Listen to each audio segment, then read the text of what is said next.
Moi, ce qui m'a plu, c'est le thème m'a plu. Ça me plaisait de parler du deuil. Ça me plaisait de le faire avec un vrai divertissement. Et le rôle.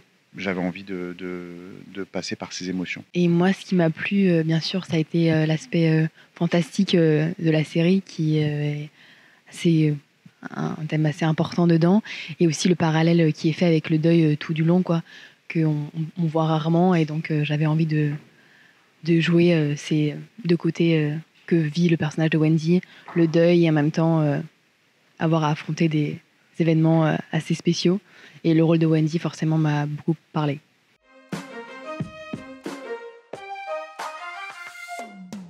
Forcément, oui. Même c'est un scénario qui sort un peu du lot, que tu n'as pas l'habitude de lire, et du coup, c'est hyper excitant. C'est des possibilités de jeu nouvelles et énormes. Et c'est une chance, forcément, quand tu lis ça, de savoir que tu vas pouvoir jouer ça dans un univers pareil, quoi. C'est un peu un rêve pour moi de comédienne. Non, pour le coup, moi, ça me change pas d'autres projets. Je me dis pas, tiens, je vais faire différemment, c'est du fantastique. Mais encore une fois, moi, je suis beaucoup moins plongé dans le surnaturel que ma fille, quoi, que Capucine.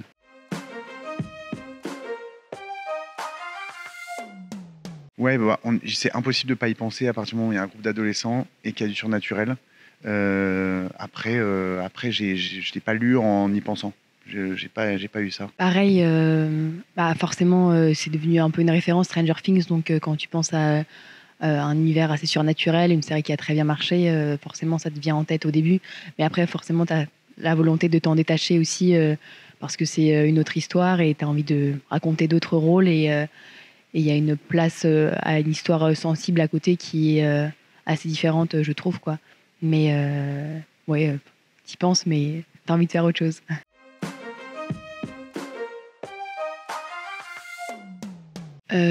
Alors moi, je sais que déjà en lecture, je vois ce qui me touche, ce qui me parle, et pourquoi j'ai envie d'interpréter Wendy et ce que j'ai envie de lui amener.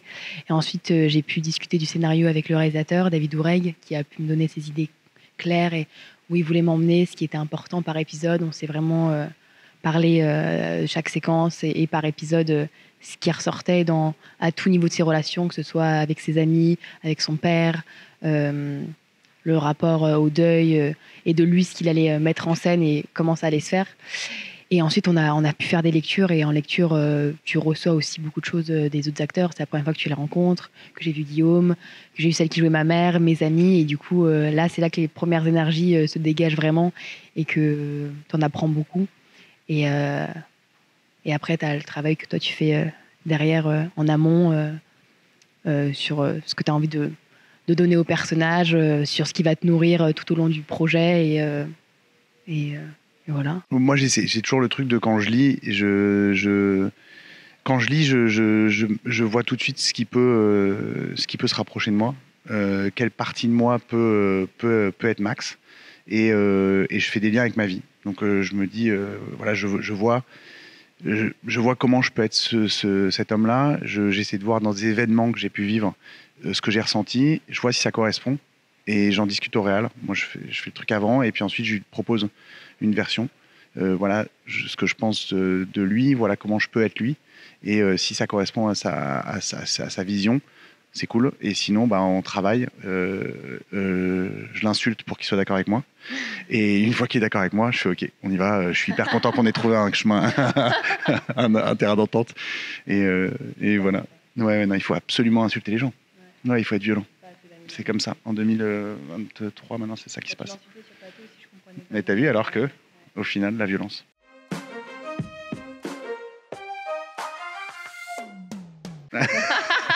Ça n'était pas compliqué de bosser avec un connard, Capucine? Si, c'était hyper dur parce que déjà vous le voyez là, il est. Voilà, il y a deux plaintes en cours, donc il y a deux ouais. Dont deux de moi. J'ai dit voilà qui il faut que tu sois, voilà ton perso, je t'ai stabiloté de toute façon les intentions, tu fais ce que je te dis, tu me fais pas chier. Non, franchement ça c'est vraiment franchement grâce à David. Je savais pas d'ailleurs ce qu'il a raconté hier. En fait, il a été pour le coup scotché par Capucine quand il l'a vu aux essais, c'est-à-dire qu'il y a eu une évidence, il était comme un ouf. Et derrière, il s'est dit, en fait, c'est la fille de Guillaume. Et donc, il a tout de suite eu le truc de se dire, ça va coller de fou. Et il était persuadé il m'avait pas parlé encore du projet. Il était persuadé que j'allais le dire oui. Il avait raison parce que j'avais tellement envie de travailler avec lui qu'il m'aurait proposé une merde. J'aurais fait bah oui, David, évidemment. Et c'est vrai, quand on s'est rencontrés en lecture de travail, il n'y a pas du tout eu un truc besoin de passer des jours ensemble, de se mettre dans ce truc-là. Ce qui, sur d'autres projets, moi je trouve ça chambé d'avoir ça. Là, il y a eu un truc très naturel, un truc instinctif. En tout cas, de mon côté, vraiment un truc physique, instinctif. Je me suis dit, bah, il y a un truc très filial. Et dans le jeu, après, c'était facile. C'est juste qu'on se répond émotionnellement, il y a un truc où elle m'impacte. Et donc, du coup, tout me touche, quoi. Donc, ça rend la relation, bah, j'espère que ça fonctionne, mais en tout cas, dans mon ressenti, ça a fonctionné. Ouais, bah forcément, moi j'avais de l'appréhension à l'idée de rencontrer mon père, celui qui allait jouer mon père pour la première fois. Donc aux lectures, ça a déjà été un soulagement, juste de voir que humainement, je savais que ça allait marcher, quoi.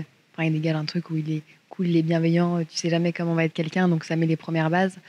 Et après, ouais, dans le jeu, ouais, c'est vrai que ça s'est fait assez simplement, mais en fait, on dit simplement, mais il y a tout un plateau, tout un univers qui nous projette, qui fait tout pour qu'on soit dans l'ambiance euh, parfaite pour donner ce qu'on a envie de donner et d'être avec un comédien qui, pareil, a envie de donner cette histoire autant que toi, d'y mettre vie et qui croit au fait que tu es sa fille comme toi, en fait, tu crois en fait que tu es son père et, euh, et qui est généreux dans le jeu. C'est tellement agréable et il y a un truc ouais, où je trouvais que je ressentais complètement ce qui me donnait, quoi, et c'était tellement bien de jouer avec lui, quoi.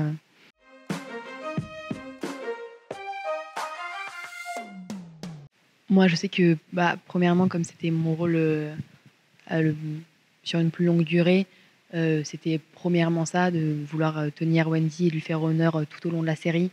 Et il y a beaucoup de séquences euh, aussi à forte émotion ou dans plein de registres.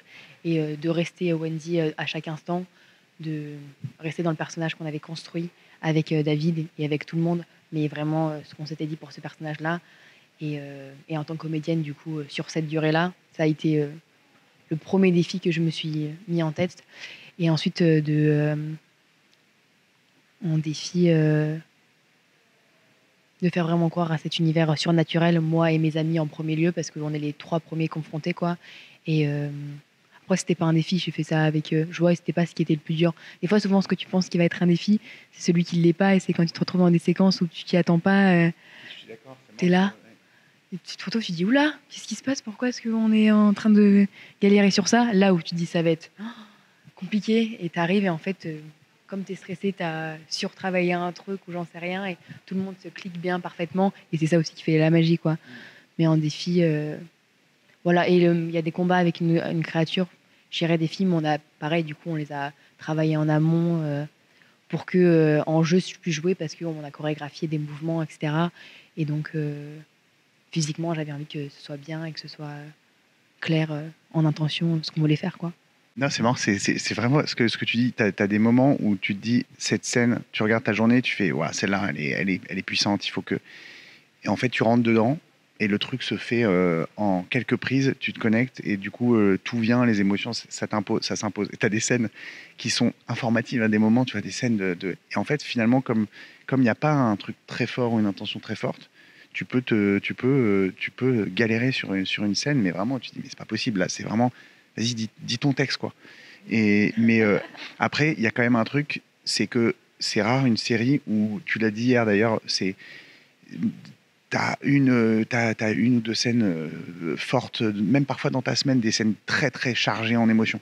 Là, nos persos, ils traversent ce deuil et en plus, ils voient des trucs fous. Il arrive des trucs fous. Et donc, en termes de fatigue, moi, je sais que c'est surtout mon entourage qui est venu me voir, m'a dit, mais t'étais un fantôme le soir, le week-end, le machin et tout.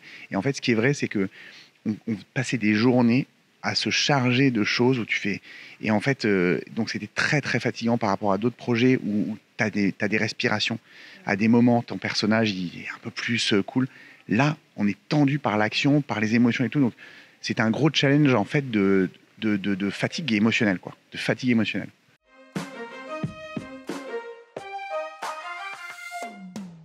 Il y en a plein, moi, franchement, il y en a beaucoup qui m'ont marqué. J'en ai une que j'ai adorée, on a une scène ensemble où on parle de ma femme et de sa mère. Et vraiment, pour le coup, là, c'est aussi David dans sa direction. C'était ouf parce que moi, je suis parti dans une direction que j'ai trouvé, c'était génial, hein, au niveau émotion, au niveau connexion. Je me dis, putain, vraiment, je me dis, après, enfin, tu rentres dans cette scène et je me dis, enfin, je dis, putain, on a fait une putain de scène avec Capucine, j'ai ressenti ce truc de ouf. Je suis sûr qu'elle aussi, je vois, tout était sincère.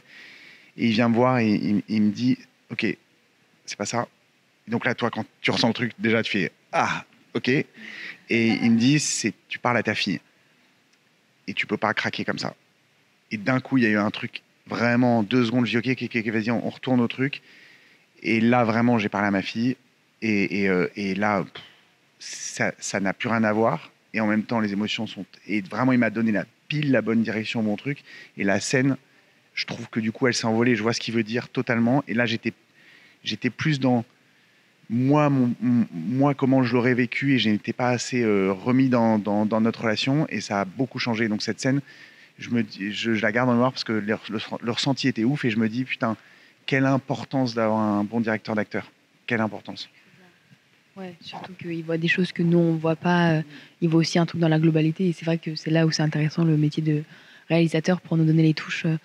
Mais pareil, moi, c'est la séquence dont tu parles aussi qui m'a le plus marqué, quoi, auquel je pense encore, que j'avais hâte de regarder, parce que quand tu ressens des choses fortes, qu'il y a quelque chose où on se comprend dans le jeu, où on a pu chercher, mais que tu vis quelque chose, c'est assez fou. Ouais.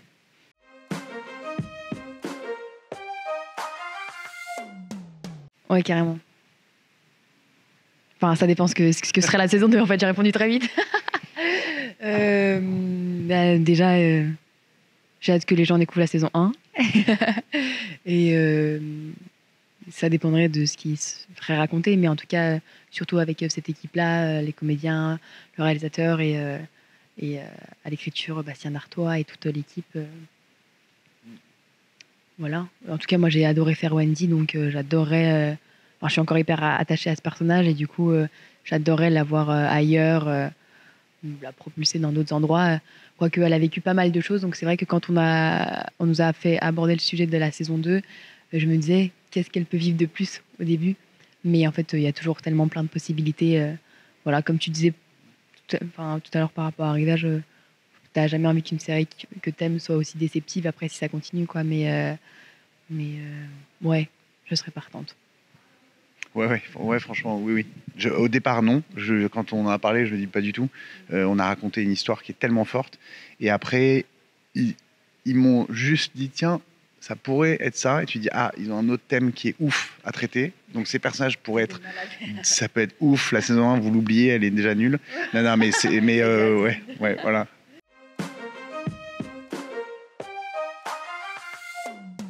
Moi, je viens de terminer un projet, encore une fois, avec David Oureg. On a tourné ensemble juste après une série qui s'appelle Désenchanté, qui reprend le livre de Marie Vareille, qui s'appelle Désenchanté. Et donc, c'était génial de empiler tout de suite avec David. Puisqu'elle veut tenir le micro.